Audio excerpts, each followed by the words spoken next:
सरकारें आती हैं और चली जाती हैं, लेकिन वो कुछ अपने ऐसे काम कर जाती हैं जो बरसों बरसों तक याद करे जाते हैं। लेकिन ये काम आम लोगों पर क्या फ़र्क करते हैं, उन्हें फ़ायदा पहुंचाते हैं या उनके लिए नुकसानदायी होते हैं, ये बड़ा सवाल होता है। और ऐसे में जब उत्तर प्रदेश में योगी आदित्यनाथ की सरकार बन चुकी है, तब ये सवाल ज़ोरों शोर से उठ रहा है।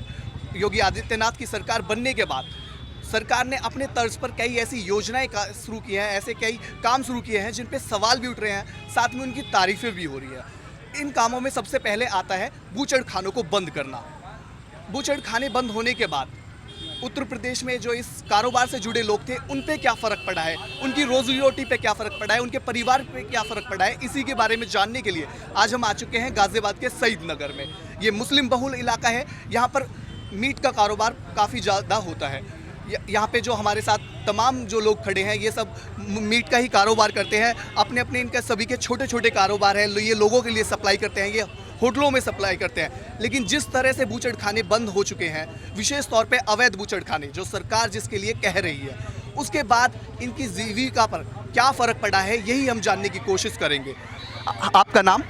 अब्दुल कयूम। तईम जी, ये बताइए, जिस तरह से योगी सरकार ने आते ही बूचड़ खानों को बंद कर दिया है, अवैध बूचड़ खानों को, उसके बाद आपको कितनी परेशानियों का सामना करना पड़ रहा है, और साथ ही जो ये सवाल वैध और अवैध का है, इसे आप कितना समझते हैं? बहुत ज़्यादा आज सबों को परेशानी हो रही है। अभी माँ बहनें जाती हैं, ये वह कहीं बाहर मर्द को कमाने के लिए ये है चले जाते हैं। अब वो कहाँ जाएंगी, कहीं बाहर थोड़ी जाएंगी। वो हमारा खाजा ये है कि तो हमें कोई कारोबार दूसरा दिया जाए, है क्या लाइसेंस बना के दिया जाए। ये परेशानी हो रही है। कारोबार तो कोई सा वैसे ही, हम इंडिया के रहने वाले हैं, इंडिया हमारी है, मोदी जी बैठे, कोई वाली बात अच्छी बात है ये, तो उनको तरक्की तो दें। अब ये क्या है कि मुस्लिम इलाके के अंदर ये जानवर का गोश्त खुला आम बिक रहा है, उन पर कोई पाबंदी नहीं है, ये मुसलमानों के नाम पे पाबंदी है। बेकारोबार ये छोटे छोटे बच्चे कहाँ डालेंगे हम अपने बच्चों को? तो ये तईम जी ने बड़ा सवाल उठाया है कि सरकार ने बूचड़ खानों को बंद कर दिया। चलो ठीक है, बंद कर दिया, लेकिन इसके अलावा इन्हें दूसरा रोजगार दिया जाए। इन्हें रोजगार के लिए सरकार ने क्या काम किया, ये भी सरकार को बताना चाहिए। लेकिन इसके साथ इन्होंने एक और सवाल उठाया है, वो ये कहा कि आपने छोटी मोटी दुकानों को बंद कर दिया, लेकिन वाकई में जो मीट के बड़े एक्सपोर्टर हैं, आपको पता हो कि भारत दुनिया के सबसे बड़े एक जो मीट एक्सपोर्टर है, उनकी श्रेणी में आता है देशों में, तो उन पे क्या कार्रवाई सरकार ने की है, इसके बारे में भी सरकार को बताना चाहिए। और यही इनका कहना है कि आम लोगों को, जो ये छोटे छोटे व्यापारी हैं, जो इस छोटे कारोबार करते हैं, उन पे आपने रोक लगा दी, लेकिन बड़े लोगों पे क्यों नहीं? ये भेदभाव आखिर सरकार क्यों कर रही है? और ये सवाल बिल्कुल जायज़ भी है कि सरकार जिस तरह से ये कार्रवाई की है, उसके बाद ये सवाल उठ रहे हैं कि सरकार क्यों दोहरा रवैया रवा रही है इस मुद्दे पर। तो सरकार को ये क्लियर करना चाहिए। साथ ही एक बड़ा सवाल आपके लिए आ रहा होगा कि आप अपने बच्चों को, अपने परिवार को कैसे पालेंगे, जब ऐसे में आपके जो दुकानें हैं वो पूरी तरह बंद कर दी गई है, तो किस तरह मैनेज करेंगे, या फिर जो आगे की आपकी अगले कदम क्या होंगे? अगले या हमें सहूलियत दी जाए, हमें कोई कारोबार दिया जाए, कोई बिजनेस वगैरह ऐसी दी जाए, क्या लाइसेंस बना के दिया जाए हमें। भाई लाइसेंस को जाते हैं कि लाइसेंस की अप्लाई नहीं करते, क्या कारोबार को क्या कहें, भाई चलाओ जैसे चल रहा है चलाओ, भाई कब तक हम पिटते रहेंगे, छिटते रहेंगे। तो बिल्कुल सही कहा कि अगर लाइसेंस की वो बात करें तो कम से कम लाइसेंस तो दे, और उसके बाद उसके साथ जो लाइसेंस ना होने की वजह से इनके साथ जो सरकार के बासिंदे यानी पुलिस और प्रशासन जो इनके साथ कार्रवाई कर रही है, उस पर इन्होंने सवाल किया कि वो उठा ले जाते हैं, पीटते हैं, ये बिल्कुल गलत है। साथ ही आपसे हम ये जानने की कोशिश कर रहे हैं कि जो ये सरकार लाइसेंस की बात कर रही है, आपके यहाँ पे आपको जानकारी हो तो किस तरह से किसी ने लाइसेंस के लिए अप्लाई किया है, क्या किसी को मिल पाया है अभी तक लाइसेंस? ये असल में ऐसा है कि मोदी जी ने भी और योगी जी ने भी ये कहा, सबका साथ सबका विकास। तो हम चाहते हैं सबका साथ सबका विकास होना चाहिए, और उसमें यह है कि लोगों को कारोबार बंद कराओ, कोई दिक्कत नहीं, उसमें हम सरकार के साथ हैं। जैसे हर कदम सरकार के साथ हैं और हम उनका स्वागत करते हैं, लेकिन कारोबार देने से, बंद करने से पहले कारोबार देना चाहिए। अगर ऐसे चाहते हैं तो लाइसेंस जिनको नहीं है दिए जाए, एक तरफ नहीं देखना चाहिए, दोनों तरफ देखना चाहिए। और हम तो चाहे योगी जी 25 साल तक रहें, काम हो, जैसा नाम सुनने ऐसा हो, लेकिन मुसलमानों को भी आगे बढ़ाना चाहिए, ये जरूरी है, वक्त का तकाजा है। हम भी चाहते बीजेपी के साथ रहें, काम के साथ काम करके दिखाएं। मुसलमान भी साथ है, बीजेपी के मुसलमान भी साथ है, ऐसी बातें नहीं, काम करके दिखाएं। ये बड़ी बात इन्होंने कही कि बीजेपी के साथ मुस्लिम समुदाय भी साथ है, लेकिन बीजेपी को कम से कम मुस्लिम समुदाय का ध्यान रखना चाहिए, इनके कारोबार का, इनके परिवार का, इनके जीवन का ध्यान रखना चाहिए। और यही बड़ी बात इन्होंने यहाँ पे कही है। और भी हमारे साथ लोग हैं, हम उनसे जानने की कोशिश करेंगे। हाँ जी, आपका नाम?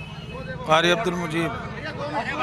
तरह से तो आप यहाँ देख सकते हैं कि दूसरी तरफ पुलिस के कुछ प्रशासन के लोग हैं जो यहाँ पे दुकानें बंद कराने के लिए आए हैं और यहाँ पे थोड़ा सा तनावपूर्ण माहौल बन चुका है। पुलिस वाले ये दुकानों को बंद कराने के लिए निर्देश दे रहे हैं और लोगों का कहना है कि अगर इन्हें बिना बताए ही सीधे तौर पे ये आ चुके हैं। और आप देख सकते हैं ये सब पुलिस यहाँ पे कार्रवाई कर रही है, दुकानों को बंद कराने के लिए आई है और इससे लोगों में काफ़ी ज़्यादा निराशा नजर आ रही है। वो काफ़ी ज़्यादा इसके खिलाफ बोल रहे हैं, नारेबाजी कर रहे हैं। और ये इसी तरह का ये मुस्लिम बहुल इलाका है। यहाँ पे आपको बता दें कि मीट की दुकानें हैं और इसी वजह से पुलिस वालों ने शटर डाउन करा दिए हैं। और पुलिस वाले जो आप सामने देख रहे हैं कि वो लोग मान नहीं रहे हैं तो वो डंडा उन्हें मार रहे हैं। तो हम कोशिश करेंगे कि इन पुलिस वालों से अगर बात हो पाए तो बात करने की, कि अगर ये क्या बताते हैं, क्यों बंद करा रहे हैं दुकान, इसी के बारे में हम जानने की कोशिश करेंगे। तो यहाँ पे आप देख सकते हैं कि ये जो दो पुलिस वाले हैं जो आगे चल रहे हैं हमारे, वो इन दुकानों को बंद कराने के लिए आए हैं। इनसे बात करेंगे कि जानने की कोशिश करेंगे। हाँ सर, कैसे ये जो आप दुकानें बंद करा रहे हैं, क्या निर्देश है और क्यों बंद करा रहे हैं आप?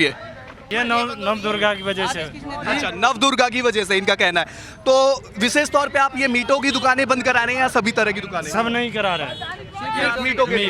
तो ये निर्देश किससे मिला है आपको?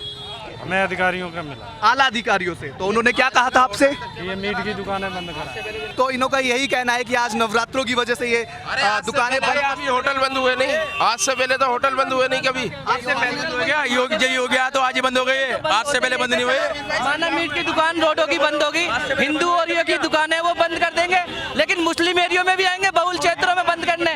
ये तो आला अधिकारी ये थोड़ी कहेगा मीट की दुकानें तो बंद करने को कहा है, ये थोड़ी कहेगा होटल ही बंद कर दो। जो गरीब रोजगार आदमी यहाँ पे काम कर रहा है वो खाना कहाँ से खाएगा? मीट की दुकान बंद करने के लिए तो कहेगा, होटल ही बंद करने के लिए। तो ये बड़ा सवाल लोगों का कहना है कि मीटों की दुकान बंद कराई, लेकिन आम होटल को क्यों बंद करा रहे हैं? और ये बड़ा आरोप लोगों का है। आप शांति करिए, सभी से बात करेंगे। थोड़ा रोड से साइड हो जाइए, रोड से साइड होके बात करिए। तो यहाँ पे आप देखिए थोड़ा स्थिति सामान्य नहीं है, असामान्य हो गई है, क्योंकि पुलिस वालों के आने के बाद ये लोग काफ़ी ज़्यादा भड़क गए हैं। और ये बड़ा सवाल उठ रहा है कि सरकार जिस तरह से इन दुकानों को बंद कर रही है, तो इस पे कहीं ना कहीं बड़ा सवाल, लोगों का जो ये निराशा है वो जायज़ नज़र आ रही है। और ये स्थिति काफ़ी ज़्यादा, तो लोगों का यही बड़ा कहना है कि चलो आपने मीट की बंद कराई, अगर नवरात्रों की बात की जा रही है, लेकिन इन होटलों को क्यों बंद कराया जा रहा है, इसी को लेकर लोग ज़्यादा निराशा है। क्योंकि अगर इनके होटल बंद कर दिए जाएंगे, इनका कामकाज कैसे चलेगा, लोग कैसे अपनी रोजी रोटी चलाएंगे। और जब हम यहाँ आए थे सिर्फ लोगों से बात करने के लिए, लेकिन यहाँ थोड़ी स्थिति बिगड़ती नज़र आ रही है। आप यहाँ देख सकते हैं कि लोग काफ़ी ज़्यादा पुलिस के खिलाफ काफ़ी ज़्यादा रोष नज़र आ रहा है। और पुलिस से भी हमने बात की तो पुलिस का यही कहना है कि आला अधिकारियों से ये निर्देश मिला है इन्हें कि दुकानों को बंद करा दीजिए। और क्योंकि नवरात्र का आज से शुरू हो चुके हैं, तो इसके बाद एक जो सामान्य स्थिति कराने के लिए प्रशासन इस बात को कह रही है कि वो स्थिति को नॉर्मल करने के लिए इन दुकानों को बंद करा रही है, क्योंकि ऊपर से निर्देश मिले हुए हैं। कैमरा पर्सन गौतम के साथ मैं अंकित नागर, नेशनल दस्तक, सईद नगर, गाजियाबाद।